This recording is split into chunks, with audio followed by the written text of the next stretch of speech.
రాష్ట్రపతి ద్రౌపది ముర్ము గారు మంజుల రామస్వామి గారిని సంగీత్ నాటక అకాడమీ అవార్డుతో సత్కరించారు. భరతనాట్యంకి చేసిన కృషికి గాను భరతనాట్యం గురు మంజుల రామస్వామి గారికి 2022-23 సంవత్సరానికి గాను సంగీత్ నాటక అకాడమీ అవార్డు లభించింది. ఈమె భరతనాట్యం గురు.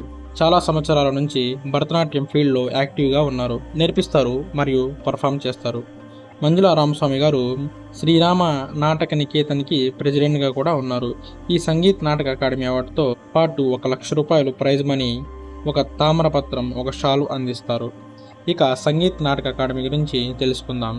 ఇది భారతదేశంలోని సంగీతం కానీ, డ్యాన్స్ కానీ, డ్రామా కానీ వీటికి సంబంధించిన అవార్డ్స్ వీరు ఇస్తారు. ఎవరైతే మ్యూజిక్, డ్యాన్స్, డ్రామాని ప్రమోషన్ చేస్తారో, వీటి కొరకు కాంట్రిబ్యూషన్ చేస్తారో వారిని గుర్తించి వీరిని సంగీత్ నాటక అకాడమీ ప్రోత్సహిస్తుంది. ఈ సంగీత్ నాటక అకాడమీ 28 జనవరి 1953లో దీనిని ప్రారంభించారు.